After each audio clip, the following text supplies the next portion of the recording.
तो मूवी की स्टार्टिंग में हम एक लड़की के कैरेक्टर को देखते हैं जिसका नाम राया होता है और जिस जगह वो रहती है वो उसके पास की कुछ स्टोरी बता रही है कि कुछ साल पहले ये लैंड काफी प्यारा हुआ करता था। ऐसे लगता था जैसे कोई जन्नत का हिस्सा हो। यहाँ पर इंसान और ड्रैगन्स मिल के रहा करते थे। सब हंसी खुशी रहते थे, एक दूसरे की मदद करते थे, खाना साथ खाते थे, इवन खेलते भी साथ थे। ड्रैगन्स के और इंसानों के बच्चे एक दूसरे के दोस्त हुआ करते थे। लेकिन एक दिन अचानक हमारे लैंड को किसी की नजर लग गई और यहाँ पे इविल स्पिरिट्स आ गईं। उन इविल ने हमारे लैंड पर अटैक करना शुरू कर दिया और वो जिसको भी टच करते थे वो पत्थर का बन जाता था। वो हमारे लैंड के पीस से खुश नहीं थे। वो सब कुछ डिस्ट्रॉय करते गए, इवन ग्रीनरी भी, और सब लोगों को पत्थर बनाते गए। लेकिन जब ये सब कुछ हो रहा था तो एक छोटा सा ड्रैगन जिसका नाम सीसू था वो इनसे बच गया और उसके कुछ भाई भी थे। इनके अलावा बाकी सारे ड्रैगन्स और इंसान पत्थर बन चुके थे। तो इन सब ने मिलकर एक प्लान किया कि हमारे पास जितने भी पावर्स हैं हम उसे एक जेम में यानी एक पत्थर में जमा कर देंगे। उसमें हमारा प्यार है, पीस है और केयर है, और ये जरूर उन इविल स्पिरिट्स को मार डालेगी, खत्म कर देगी उनके मैजिक को। हम इसको यूज करके सब ड्रैगन्स को और सब इंसानों को पत्थर से हटाकर दोबारा से नॉर्मल कर देंगे। और फिर उन्होंने ऐसा ही किया और उन सब भाइयों ने मिलकर एक पत्थर में यानी एक जेम में अपनी सारी पावर्स, अपना सारा प्यार डाल दिया। और फिर उसके बाद जब वो उन इंसानों के पास लाए जो कि पत्थर के बने हुए थे तो सरप्राइजिंगली वो इंसान भी ठीक होने लगे। लेकिन यहाँ पर दुख की बात ये थी कि उस पत्थर का उन ड्रैगन्स पर कोई असर नहीं हो रहा था। वो ड्रैगन्स पत्थर के ही बने रहे और नॉर्मल कभी भी ना हो सके। लेकिन जिस जेम में इन्होंने वो सारी चीजें डालकर उसको तैयार किया था उसके पीछे बाकी लोग पड़ गए और उन्होंने कहा कि हो सकता है कि हम इस पर और काम करें और बाकी ड्रैगन्स को भी नॉर्मल किया जा सके। तो हमारे इस लैंड के 5 हिस्से हो गए जब लोगों में लड़ाइयाँ डल गयी। हमारा लैंड बहुत ही प्यारा हुआ करता था। इसमें नदियाँ थी, बाग थे, लोग मिलकर रहते थे। लेकिन सिर्फ उन एक इविल की वजह से हमारा लैंड 5 अलग हिस्सों में डिवाइड होकर रेगिस्तान बन गया, एक डेजर्ट बन गया। और ये स्टोरी राया काफी सैड होकर सुना रही होती है कि उसके बाद से हमारे लैंड में सीसू के अलावा कोई भी ड्रैगन नहीं बचा। अब राया भी इसी लैंड की एक छोटी बच्ची थी। उसके पास एक हेजहॉग जैसा छोटा सा क्यूट सा पेट था। राया को एडवेंचर्स करने का काफी शौक था और वो हर जगह अपने पेट को भी अपने साथ लेकर जाती थी। एक दिन वो एक जगह से गुजर रही होती है जहाँ पर काफी ज्यादा ट्रैप्स लगे हुए थे। वो उनको पार करके जिस जगह पर पहुँचती है वो जगह काफी ऊंची होती है और वहाँ पर कुछ और नहीं बल्कि वही जेम पड़ा हुआ था जो कि सीसू और उसके साथियों ने वहाँ पर रखा था और उसके पीछे काफी ज्यादा लोग थे। वहाँ पर वो देखती है कि कोई आदमी उसकी हिफाजत कर रहा होता है, उसको गार्ड कर रहा होता है, और वो कोई और नहीं बल्कि राया के फादर ही थे जो कि वहाँ के चीफ भी थे और सब लोग उनकी काफी इज्जत करते थे। यानी राया वहाँ के चीफ की बेटी हुई और वो भी सारे लोगों से बहुत प्यार किया करती थी। अब यहाँ पर राया के फादर उसे कहते हैं कि मेरी बेटी क्यों ना हम एक छोटी सी फाइट करते हैं। जिस जगह पर ये जेम है यहाँ पर कोई नहीं आ सका और अगर आज तुम इसके अंदर आ गई तो मैं मान जाऊंगा कि मेरी बेटी काफी स्ट्रॉन्ग है और इस जेम को हासिल कर सकती है, तो क्यों ना हो जाए शुरू। और फिर हम देखते हैं कि राया उसके अंदर जाने की कोशिश कर रही होती है और उसके फादर उसे रोक रहे होते हैं और वो दोनों बहुत ही प्यारी तरह से एक दूसरे से लड़ रहे होते हैं। राया को एडवेंचर्स करने का बचपन से ही शौक था, इसलिए वो यहाँ पे फाइट तो नहीं जीत पाती, लेकिन जिस सर्कल के अंदर वो जेम था वो सर्कल को टच कर लेती है, जिसकी वजह से उसके फादर काफी खुश होते हैं कि मेरी बेटी हर चीज कर सकती है। और वो उसे कहते हैं कि देखा, मैं जानता था कि मेरी बेटी मेरे साथ ही इस जेम को गार्ड करेगी, मुझे फख्र है तुम पे। उसके बाद राया के फादर अपनी बेटी से कहने लगते हैं कि देखो बेटा, तुम जानती हो ना कि हमारा कुमांड्रा लैंड कितना प्यारा था, लेकिन लोगों की लड़ाई की वजह से वो अलहदा हो गया और इस एक जेम के पीछे सब लोग हमसे दूर हो गए। तो हमें दोबारा से प्यार से उन सबको एक साथ करना है और अपना लैंड दोबारा से ठीक करना है। और इसके लिए तुम जानती हो मैंने आज क्या किया है? मैंने एक बहुत बड़ा डिनर रखा है जिसमें मैंने बाकी सारे लैंड के लोगों को भी बुलाया है और उम्मीद है कि सब लोग आप इसमें सुलह कर लें, तुम भी दुआ करना। अब हम देखते हैं कि डिनर स्टार्ट होता है और तरह तरह के खाने लगाए जाते हैं। वहाँ पर बाकी लैंड के भी लोग आते हैं। इसी तरह किसी दूसरे लैंड की चीफ की भी बेटी होती है जिसकी एज बिल्कुल राया जितनी ही होती है। उन दोनों की आपस में काफी अच्छी दोस्ती हो जाती है। वो दोनों मिलकर लैंड की बातें करने लगती हैं और फिर उसका मैप देखने लगती हैं। यहाँ पर हम पे ये रिवील होता है कि सीसू एक फीमेल होती है, यानी वो एक फीमेल ड्रैगन थी और वो काफी अरसे से किसी नदी के नीचे गहरी नींद सो रही थी। यानी जब सब ड्रैगन्स मारे गए तो उसने सोचा कि अब मेरा इंसानों में क्या काम है, और वो इनकी लड़ाइयों की वजह से इनसे दूर चली गई। तो ये दोनों प्लान करती हैं कि हम उसे ढूंढेंगे और उसे वापस लाएंगे क्योंकि वो बहुत अच्छी ड्रैगन थी। तो वो दूसरे चीफ की बेटी राया को एक पेंडेंट गिफ्ट करती है और उन दोनों में अब काफी अच्छी दोस्ती हो जाती है। राया दिल की बहुत अच्छी होती है तो वो समझती है कि वो लड़की काफी अच्छी है। वो अपने फादर के मना करने के बावजूद भी उसे बता देती है कि जेम कहाँ पर है और अब वो दोनों उस जगह पर जाते हैं। लेकिन यहाँ पर आते ही वो लड़की चेंज हो जाती है और वो बेचारी राया को धक्का दे देती है क्योंकि उसका मकसद सिर्फ और सिर्फ वो जेम हासिल करना था। वो पूरी लड़की राया से कहती है कि बस तुम लोगों ने इस जेम का बहुत ख्याल रख लिया, अब ये हमारे ट्राइब के पास आएगा, जाहिर है हमारा भी इस जेम से कोई ना कोई लिंक है। और ये कहते ही वो पूरी लड़की आसमान की तरफ कोई ग्लोई चीज फेंकती है, यानी वो अपने लोगों को सिग्नल देके यहाँ पर बुला रही थी कि जेम यहाँ पर ही है और ये इसका प्री प्लान था। देखते ही देखते उसके ट्राइब के सारे लोग वहाँ पर पहुँच जाते हैं और वो लोग वहाँ पर आकर जेम के लिए लड़ने लगते हैं। और जब वो एक दूसरे से जेम छीन रहे होते हैं तो वो जेम नीचे गिर जाता है और उसके 5 टुकड़े हो जाते हैं। जब राया के फादर वहाँ पर आते हैं तो ये देख के काफी सैड होते हैं और सबसे बुरी बात ये थी कि उस जेम के टूट जाने की वजह से वो इविल स्पिरिट्स दोबारा से जिंदा हो चुकी थी और उन पर अटैक करने वाली थी। अगर वो लोग जल्द कुछ ना करते तो वो उनको दोबारा से पत्थर में बदल देते और अब तो ये जेम भी टूट चुका था तो वो खुद को ठीक कैसे करते। तो राया के फादर जल्दी से जेम का एक टुकड़ा उठा के उन इविल के सामने करते हैं, जिसकी वजह से वो इविल उनसे दूर होने लगते हैं और कुछ टाइम के लिए वो अपनी बेटी को, अपने किंगडम को, खुद को प्रोटेक्ट कर लेते हैं। अब वहाँ पर बाकी ट्राइब के भी जो लोग आए होते हैं वो भी एक एक पीस उठा लेते हैं और खुद को प्रोटेक्ट करने के बाद वहाँ से भाग जाते हैं। उन्होंने जरा ख्याल नहीं किया कि राया के फादर ने किस तरह से उन लोगों को डिनर पर प्यार से इनवाइट किया था, लेकिन यहाँ पर तो वो लोग लड़ाई करने आए थे, उस जेम को लेने आए थे। जब राया के फादर उन इविल स्पिरिट से सबको बचा रहे थे तो उस दौरान वो काफी जख्मी हो गए थे। अब वो भी राया के साथ उन लोगों के पीछे भाग रहे होते हैं, लेकिन जख्मी होने की वजह से उनसे भागा ही नहीं जाता।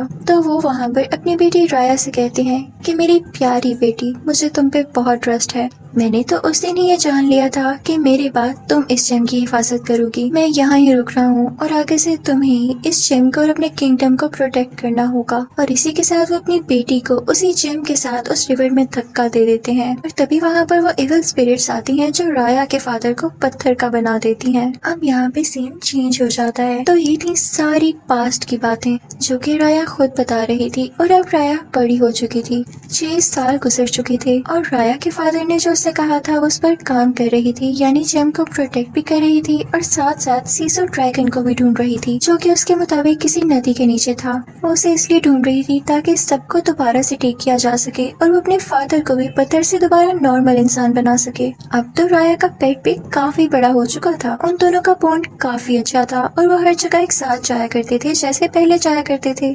अब फाइनली राया इतने अरसे के बाद उस नदी के किनारे पहुंच ही चुकी थी जहाँ पे उसे लगता था कि सीसू ड्रैगन है। वो कई ट्राइज करती है और फाइनली वो सीसू को जिंदा कर देती है।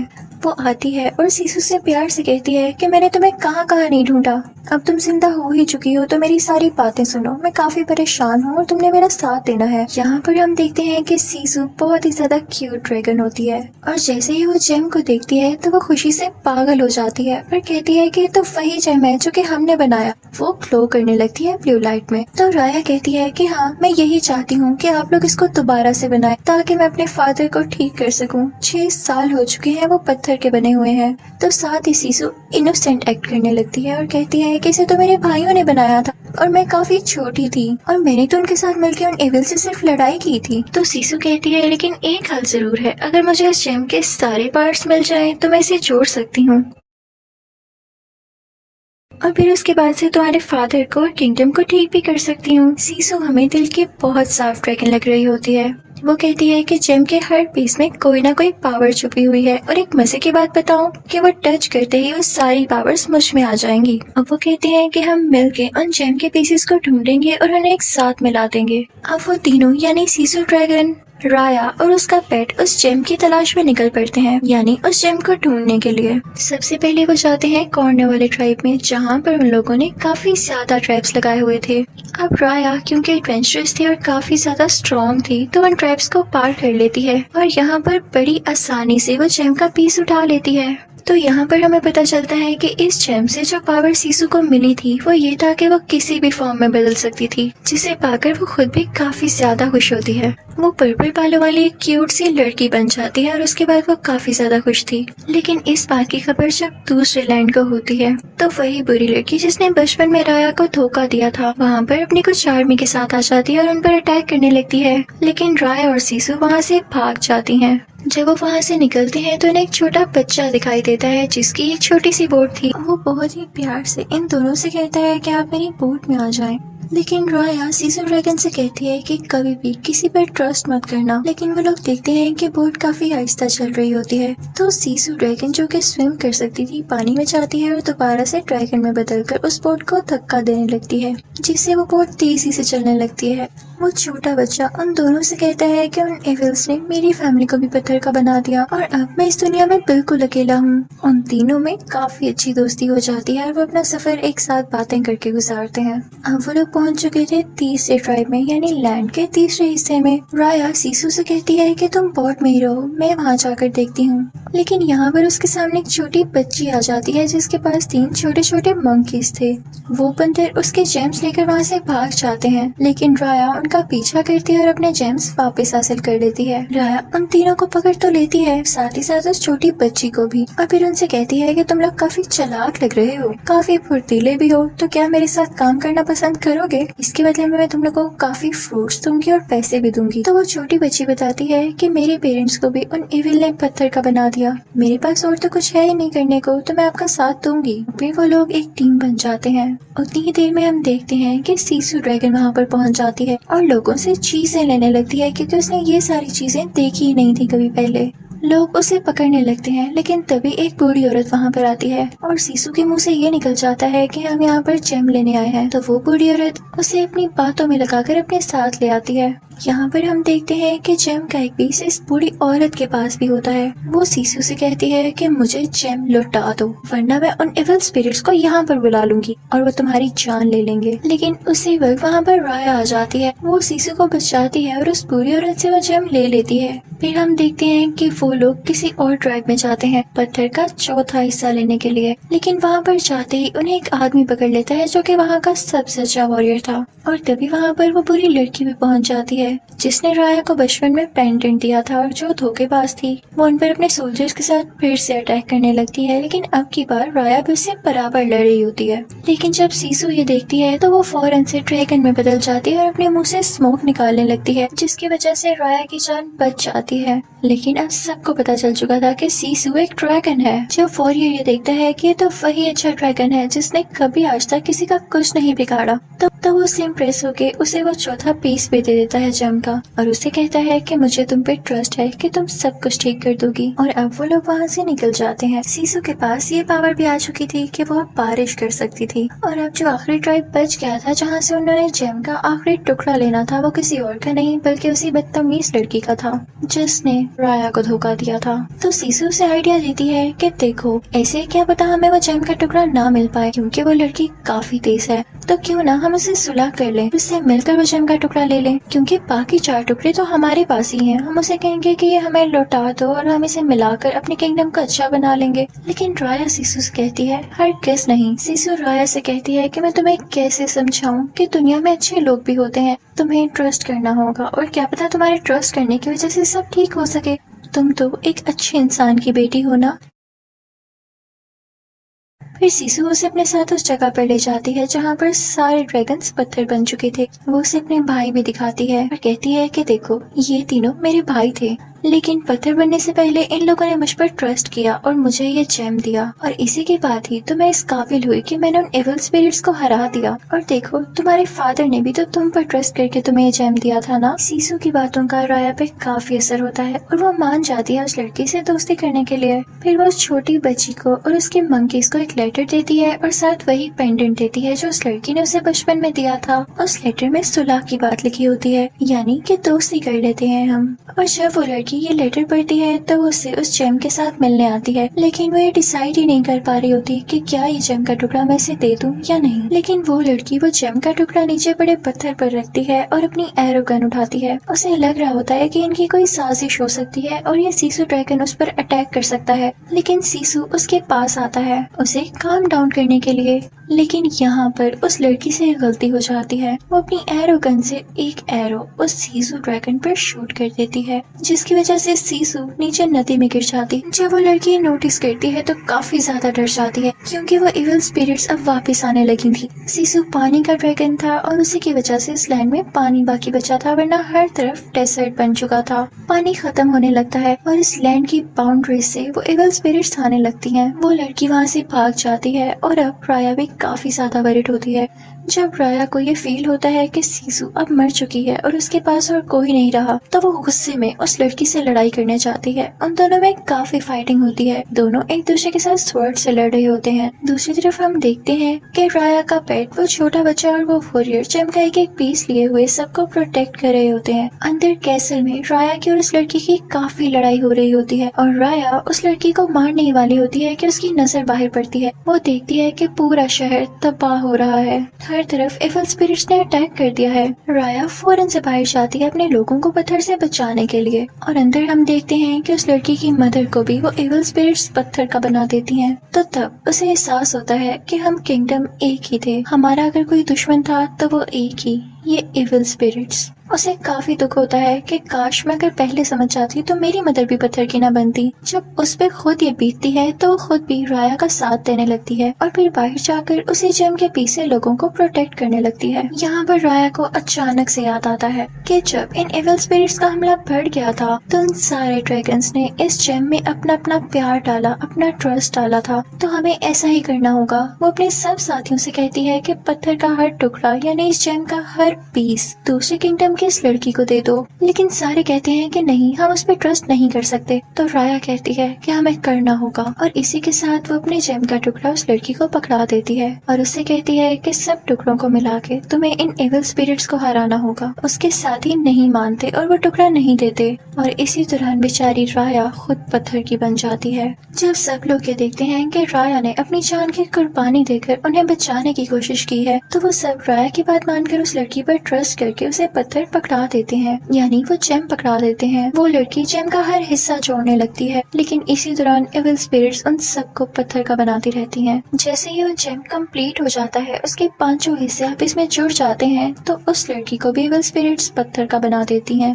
और फिर उसके जुड़ते ही कुछ ही देर बाद वो जेम चमकने लगता है। वो जेम काफी ज्यादा ब्राइट हो जाता है और उसमें से कोई एनर्जी निकलती है, और वो एनर्जी उन सब इविल स्पिरिट्स को मार देती है, और तभी वहाँ पर बारिश होने लगती है। इसकी पॉजिटिव एनर्जी की वजह से सारे पत्थर के लोग ठीक होने लगते हैं। और मजे की बात ये थी कि इसकी वजह से ड्रैगन्स भी जिंदा हो गए थे। बारिश होने की वजह से और ड्रैगन्स के वापस आने की वजह से नदियां भी भरने लगती हैं, रिवर में भी पानी आ जाता है और सब ड्रैगन्स यहाँ डांस करने लगते हैं। फिर हम देखते हैं कि सारे ड्रैगन्स और इंसान आपस में मिलते हैं, और जिन जिन की फैमिलीज पत्थर की बन चुकी थी वो लोग भी अपनी फैमिली से एक हग करते हैं। सारे काफी खुश हो जाते हैं, और फिर राया भी अपने फादर से मिलने जाती है। राया के फादर उसे इतना बड़ा देख के काफी खुश हो जाते हैं और उन्हें अपनी बेटी पर प्राउड होता है। और तभी वहाँ पर सीजू भी आ जाती है, जो कि उनसे कहती है कि चीफ, मेरे पास आपके लिए एक तोहफा है। उसके पीछे से बाकी ट्राइब के लोग भी वहाँ पर आ रहे होते हैं, जिन्हें चीफ और राया ने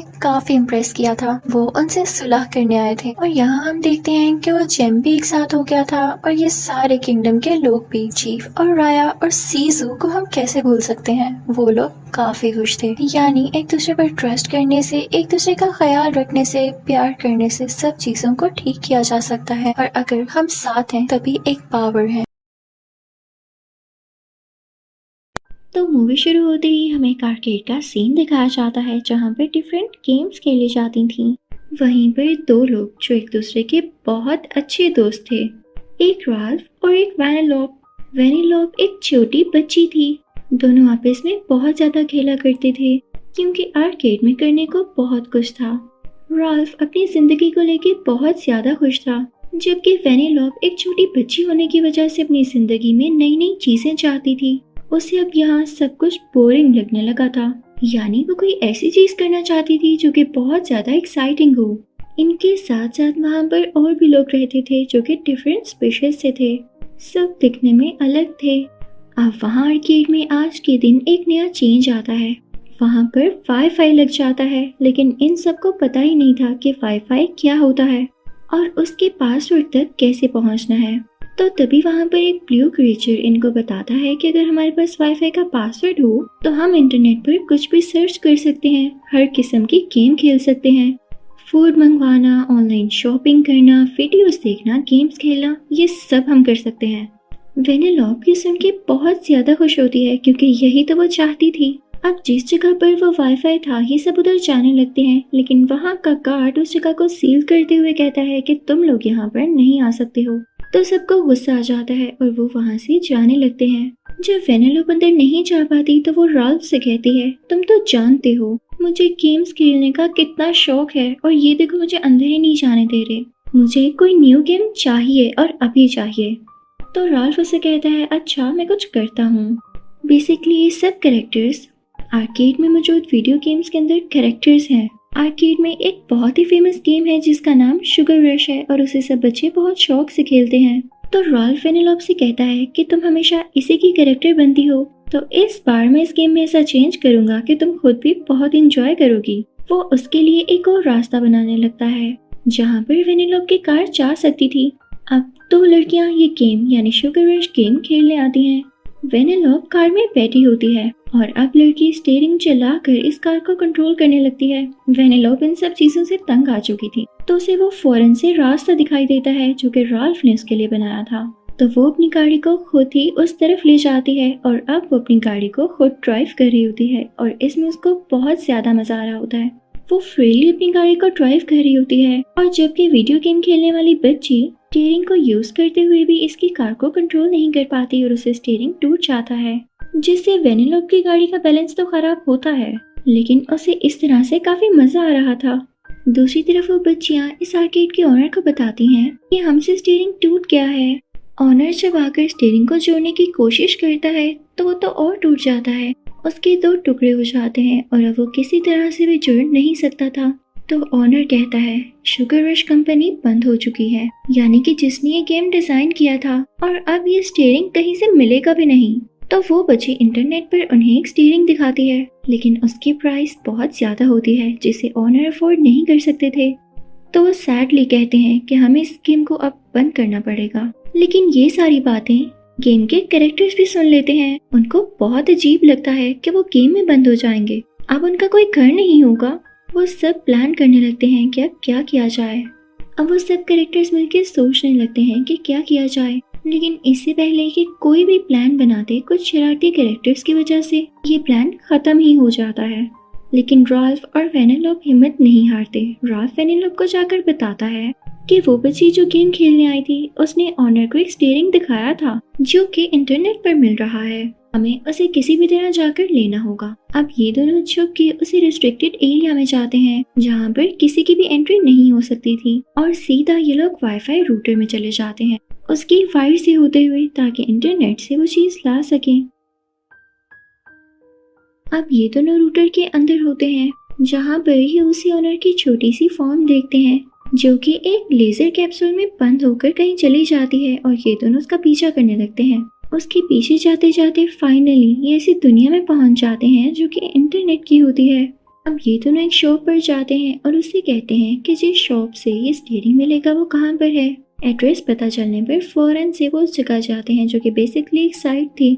वहाँ पर स्टीयरिंग की बिडिंग हो रही होती है, यानी बोली लग रही होती है कि जो ज्यादा पैसे ऑफर करेगा उसको स्टीयरिंग दे दिया जाएगा। वहाँ पर एक और आदमी खड़ा होता है, ये लोग अपने अपने रेट लगाने लगते हैं, जबकि राल्फ और एंटीलोप को कुछ भी नहीं पता था कि होता क्या है, और ना ही उनके पास पैसे थे जो कि वो पे करते। तो ये भी बस स्टीयरिंग को हासिल करने के लिए उसकी बिडिंग करते रहते हैं, और ज्यादा अमाउंट बोलने पर इन्हें स्टीयरिंग मिल जाता है। ये दोनों बहुत ज्यादा खुश थे, लेकिन इस चीज का बिल्कुल नहीं पता था कि एट द एंड जब तक पेमेंट नहीं की जाएगी इन्हें स्टीयरिंग नहीं दिया जाएगा। तो स्टीयरिंग का ऑनर इनसे कहता है कि मैं तुम लोगों को एक दिन का टाइम दे सकता हूँ, तब तक तुम लोग अपनी पेमेंट इकट्ठी कर लो। बाहर निकलते ही राल्फ को काफी गुस्सा आता है और वो इधर उधर पंचेस मारने लगता है कि इतने सारे पैसे मैं लाऊं कहाँ से, और अगर मुझे स्टीयरिंग ना मिला तो कोई और इसे ले जाएगा, और अगर कोई और ले गया तो ये हमारे लिए इम्पॉसिबल होगा कि हम शुगर रश से बाहर आ सकें। हम तो उसी में स्टक रह जाएंगे और ना ही हमें कोई खेल सकेगा। वहीं पर उसे एक लंबा सा ग्रीन कलर का आदमी मिलता है जो उसे बताता है कि मेरी एक वेबसाइट है, मैं तुम लोगों को कुछ टास्क दे सकता हूँ जिससे तुम लोग पैसे अर्न कर सकते हो, और जो तुम्हें चाहिए वो ले भी सकते हो। वो उन्हें एक ऐसी जगह का नाम बताता है जहाँ से उन्हें एक गाड़ी चुरा कर लानी थी, लेकिन वो उनसे ये कहता है कि अगर तुम ये गाड़ी ले आओगे तो तुम्हारा टास्क पूरा हो जाएगा और मैं तुम्हें पैसे दूंगा। असल में वो आदमी ही ठीक नहीं था, वो चीटर था। अब ये दोनों पहुंच जाते हैं उसी जगह पर जहाँ से इनको गाड़ी चुरा कर लानी थी। ये लोग गाड़ी में बैठकर उसे वहाँ से लेकर जा ही रहे होते हैं कि इनके चारों तरफ और गाड़ियाँ आ जाती हैं, जिन गाड़ियों में से एक गाड़ी में एक लड़की बैठी होती है। वो बाहर आकर इनसे पूछती है, तुम यहाँ से गाड़ी क्यों चुरा कर लेकर जा रहे थे? तो राल्फ इसको सारी बात समझा देता है और ये लड़की भी समझ जाती है कि इनका इंटेंशन यानी इरादा चोरी करने का नहीं था। इनको तो पता भी नहीं कि इन्हें क्या टास्क असाइन किया जा रहा है। वो कहती है कि अगर तुम लोगों को पैसे चाहिए तो तुम लोग गाइडेंस लेते ना, नेट पर और भी बहुत से तरीके हैं कमाने के। वो उनसे कहती है कि तुम लोगों को एक फनी वीडियो बनानी हो और एक साइट है बस ट्यूब जिस पर उसे अपलोड करने से तुम लोग फेमस हो सकते हो और तुम्हें लाइक्स, कमेंट्स और फॉलोअर्स आएंगे, जिसके बाद तुम्हें बहुत सारे पैसे आ सकते हैं। अब वो लोग अपनी एक फनी वीडियो बनाते हैं और उसे बस ट्यूब पर अपलोड कर दिया जाता है। जल्दी उन्हें बहुत लोग लाइक करने लगते हैं और वो फेमस होने लगते हैं। वेनेलोप को ये चीज बहुत अच्छी लगती है और वो राल्फ से कहती है कि हम मिलकर इस चीज को आगे लेकर चलेंगे। अब ये दोनों बस ट्यूब की ऑनर से मिलते हैं जो कि एक फीमेल होती है। वो इनसे कहती है कि अगर तुम लोग इसका ऐड दोगे तो तुम लोग और फेमस हो सकते हो, और देखो जिस तरह से तुम लोग इतनी जल्दी पॉपुलैरिटी हासिल कर रहे हो, यानी सब लोगों में मशहूर यानी फेमस हो रहे हो, तो जल्दी तुम लोग उतने पैसे कमा सकते हो जितने तुम लोगों को चाहिए। राल्फ और वेनेलोप तैयार हो जाते हैं। अब वेनेलोप राल्फ की वीडियोस की एडवर्टाइजमेंट करने के लिए हर जगह जाती है और उनसे कहती है कि आप हमें फॉलो करें।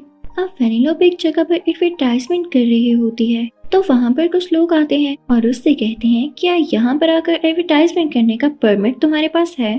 तो वेनेलोप डर जाती है और वहाँ से भाग जाती है कि कहीं दोबारा से वो लोग मुश्किल में न पड़ जाएं। वो भागती भागती एक ऐसे रूम में पहुंच जाती है जो कि डिज्नी प्रिंसेसेस का चेंजिंग रूम होता है। वहाँ पे सारी प्रिंसेसेस होती हैं और जल्द ही वो वेनेलोप की दोस्त बन जाती हैं, जो कि वेनेलोप ने शायद कभी भी एक्सपेक्ट ना किया हो। दूसरी तरफ बस ट्यूब की ऑनर को काफी मुश्किल आ रही होती है क्योंकि उसकी साइट पर राल्फ की वीडियो पोस्ट नहीं हो रही होती। तभी उस वेबसाइट का एक वर्कर आता है और राल्फ को रिमाइंडर देता है कि सिर्फ 30 मिनट बाकी हैं, वरना उसके बाद आपकी पेमेंट एक्सेप्ट नहीं की जाएगी और स्टीयरिंग भी किसी और को दे दिया जाएगा। राल्फ अब परेशान हो जाता है और अपनी वीडियोस के कमेंट सेक्शन में जाता है तो देखता है कि कुछ लोगों ने बुरे कमेंट्स भी किए होते हैं, जिन्हें पढ़कर राल्फ काफी दुखी हो जाता है। तभी पीछे से बस ट्यूब की ऑनर आती है और उसे कहती है, दुखी मत हो, तुमने बहुत सारे पैसे कमा लिए हैं क्योंकि लोग तुम्हें पसंद करते हैं। तुम्हारी $30,000 से भी ज्यादा अर्निंग हुई है और अब जो तुम करना चाहते हो वो कर सकते हो। राल्फ बहुत ज्यादा खुश हो जाता है और फौरन से वेनेलोप को बताता है, लेकिन वो इस साइट पर आना नहीं चाह रही थी। उसे वो लड़की काफी अच्छी लगी होती है जिसका आइडिया उसने इन लोगों को दिया था, और वो कहती है कि वो स्लोटर हाउस में ही रहना चाहती है क्योंकि वहाँ की गेम्स उसे बहुत पसंद है। उसे गाड़ियाँ चलाने का भी बहुत शौक था। वेनेलोप राल्फ की कॉल नहीं उठाती तो उसके पास वही ग्रीन आदमी आता है और उससे कहता है, क्या हुआ, तुम परेशान क्यों दिखाई दे रहे हो? तो राल्फ उसे बताता है क्योंकि मैं स्टीयरिंग खरीदने वाला हूँ जो मुझे चाहिए था, लेकिन वेनेलोप मेरी कॉल नहीं उठा रही। वो उसे दोबारा कॉल ट्राई करता है, लेकिन तब वेनेलोप का सेल फोन वाइब्रेट होने की वजह से गाड़ी के अंदर गिर जाता है और राल्फ की तरफ से कॉल म्यूटेड होती है, जो कि उसको नहीं पता था। वो बोलता रहता है लेकिन वेनेलोप उसकी तरफ नहीं देखती। वो उसी लड़की से बात कर रही होती है जो कि स्लोटर हाउस में खेला करती थी। वो उसे बताती है कि मेरा बिल्कुल दिल नहीं करता कि मैं शुगर रश में वापस जाऊं। वो उसे बताती है कि मेरा दिल चाहता है मैं स्लोटर हाउस में रहूं, लेकिन राल्फ का दिल दुखेगा इसलिए मैं उसे बता नहीं सकती। राल्फ ये सारी बातें सुन लेता है और अब वो उसे ग्रीन आदमी से कहता है कि मेरे पास एक आइडिया है। वेनेलोप को स्लोटर हाउस गेम पसंद है ना, मैं उसमें वायरस डाल दूंगा ताकि वो उसको छोड़कर शुगर रश वापस आ सके। और अब वो लोग डार्क वेब जाते हैं जहाँ पर वो एक बहुत बड़े वायरस से मिलते हैं और उसे कहते हैं कि कोई ऐसा वायरस दो जो स्लोटर हाउस को खराब करके रखते हैं। वो एक पिंक कलर का थंडर जैसा दिखने वाला वायरस होता है। बड़ा वायरस उनसे कहता है कि याद रहे ये वायरस तुम लोग सेफली उसे गेम में डालोगे वरना प्रॉब्लम हो सकती है, और एक बार ये उस गेम में चला गया तो ये उसकी वीकनेस को जाकर पकड़ेगा, गेम को बोरिंग बना देगा, जिसके बाद जो तुम चाहते हो वो तुम कर सकोगे, यानी वेनेलोप वहाँ से वापस आ जाएगी। अब स्लोटर हाउस में रेस शुरू हो चुकी होती है। वेनेलोप और वो लड़की गाड़ी चला रहे होते हैं, लेकिन तभी वो वायरस भी गेम में डाल दिया जाता है जो कि वहाँ हर तरफ ग्लिच क्रिएट कर देता है। और जल्दी इस ग्लिच की वजह से सिस्टम रीबूट होने वाला था। तो ये सोच के राल्फ तो घबरा जाता है कि अगर सिस्टम रीबूट हो जाता है तो सारे कैरेक्टर्स वैनिश हो जाते हैं, यानी गायब हो जाते हैं, और वो वेनेलोप को इस तरह से खोने नहीं दे सकता था। तो वो फौरन से गेम के अंदर जाता है ताकि उसे बचा सके, लेकिन सुनता है कि वो ब्लैक कपड़ों वाली लड़की उसे पहले से ही गेम से बाहर जाने का कह रही है, अपनी जान सेक्रीफाइस करते हुए। और तभी अनफॉर्चुनेटली वेनेलोप की गाड़ी का एक्सीडेंट हो जाता है। वो बेहोश हो जाती है। राल्फ उसे उठाकर गेम से बाहर लाता है। जब वेनेलोप को होश आता है तो राल्फ उसे बताता है कि ये वायरस वाला काम उसी ने किया था। तो वेनेलोप को उस पर बहुत गुस्सा आता है और जो हार्ट पेंडेंट उसने उसे दिया था वो उसे फेंक देती है और कहती है कि दोबारा मुझसे बात मत करना। राल्फ जब उस पेंडेंट को बचाने के लिए झुकता है तो नीचे ही वायरस भी होता है जो राल्फ को भी स्कैन कर लेता है और उसके कई ज्यादा क्लोन बना देता है जो कि पूरी गेम में फैल जाते हैं। और उन सबका एक ही इंटेंशन था कि उन्हें वेनेलोप चाहिए। तो वो सब एक ही वेनेलोप के पीछे पड़ जाते हैं और वेनेलोप परेशान हो जाती है कि वो कहाँ पर भागे। वेनेलोप अपनी जान बचाते बचाते एक लाइब्रेरी में पहुंच जाती है और उसके पीछे रियल राल्फ भी आ जाता है। तो वहाँ पर मौजूद ग्लासेस वाला आदमी इनको बताता है कि अगर ये सारे क्लोन्स एंटीवायरस सॉफ्टवेयर की तरफ चले जाएं, तो इस वायरस का असर खत्म हो सकता है और तुम लोग सेफली वापस जा सकते हो। अब इसके लिए राल्फ, वेनेलोप और बस ट्यूब की ऑनर एंटीवायरस सॉफ्टवेयर की तरफ एक गाड़ी में ट्रेवल करते हैं। वो सारे क्लोन्स भी उनके पीछे होते हैं क्योंकि उन सबके दिलों में राल्फ जैसी ही बात थी कि उन्हें वेनेलोप को अपने साथ लेकर जाना है।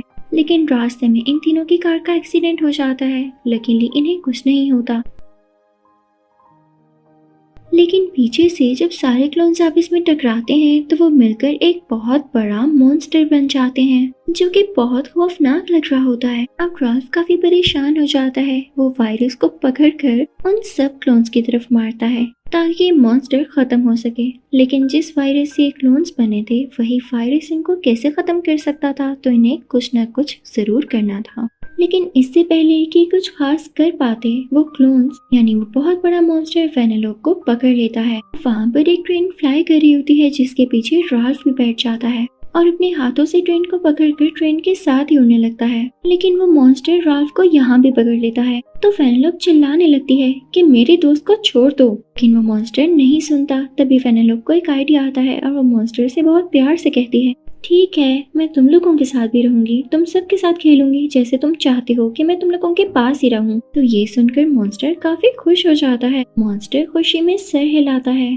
तभी राल्फ परेशान हो जाता है और वो उन सब क्लोन्स से कहता है, अगर तुम वेनेलोप से दोस्ती करना चाहते हो और सब अच्छे हो तो तुम लोगों को इस चीज से भी खुशी मिलेगी कि तुम्हारी दोस्त जहाँ पर खुश रहेगी वही जगह उसके लिए बेस्ट होगी। और असली प्यार तो यही होता है ना, मैं भी यही चाहूंगा कि वेनेलोप जहाँ पर खुश है वहीं पर रहे। तो ये सुनकर राल्फ के सारे क्लोन्स में उसी जैसी फीलिंग्स आती हैं। वो सब अपने आप वैनिश होने लगते हैं। लेकिन राल्फ क्योंकि उनके हाथ में था तो राल्फ उनके गायब होने के बाद नीचे गिरने लगता है। लेकिन वहाँ पर डिज्नी की सारी प्रिंसेसेस आ जाती हैं। मरमेड आइस और पानी से एक स्लाइड बनाती है जिस पर से होता हुआ राल्फ सेफली नीचे आ जाता है। अब स्लोटर हाउस गेम की ऑनर आती है जो वेनेलोप की बहुत अच्छी दोस्त थी और वो उसे ऑफर करती है कि नेक्स्ट गेम में एज अ कैरेक्टर तुम आ सकती हो।